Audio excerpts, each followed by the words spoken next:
ধন্যবাদ বাবু মোল্লা ভাইকে। আপনাদের কানে এতক্ষণ ধারাভাষ্য দিলেন আমাদের বড় ভাই ছোট বাবু মোল্লা ভাই।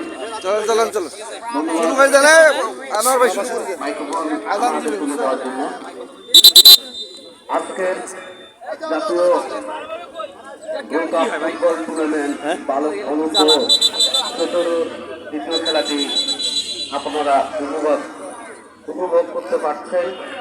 অনেক দর্শক কিন্তু এই মাঠে উপস্থিত হয়েছেন আজকের এই খেলাটি দেখার জন্য। আজকে যে দলটি জয়লাভ করবে আগামীকাল সকাল 11টায় ফাইনাল খেলায় টিকিট পেয়ে যাবেন।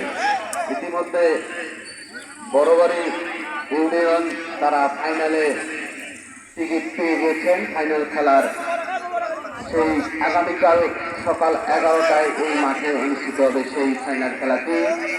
এবং আজকের যে দর্শকবৃন্দ বা ক্রীড়ামোদী দর্শকবৃন্দ আপনারা মাঠে উপস্থিত হয়েছেন তাদেরকে জানিয়ে দিচ্ছি, আজ বিকাল 2:30 আন্তঃ কলেজ ফুটবল টুর্নামেন্ট 2005-এর 2টি সেমিফাইনাল খেলা এই মাঠে অনুষ্ঠিত হবে।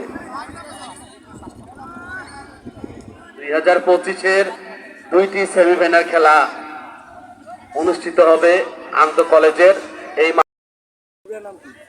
পরবর্তী খেলায় যে দুটি দল অংশগ্রহণ করবে, কুলাঘাট ইউনিয়ন একাদশ বনাম মোগলহাট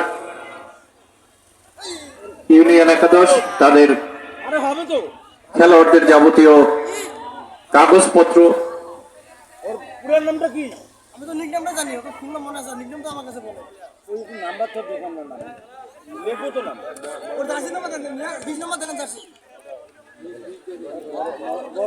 আক্রমণে বড়বাড়ি একাদশ অনন্ত নামের সেই খেলোয়াড় বাপারে চমৎকার ক্রস করেছিলেন, কিন্তু সেখানে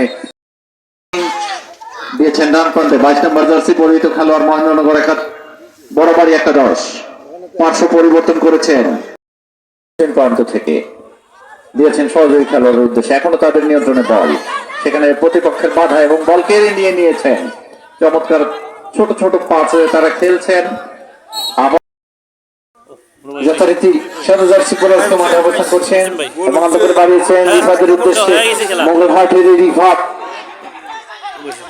অনেক স্কিল সম্পন্ন এবং অভিজ্ঞতা সম্পন্ন একজন খেলোয়াড়। সেখানে মুবারক লুকাকু, এই মুবারককে কিন্তু আমি একটা নাম দিয়েছি লুকাকু।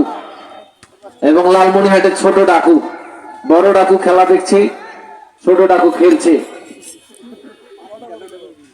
আপনারা বলছেন ডাকুর মুখে হাসি, সেখান থেকে লম্বা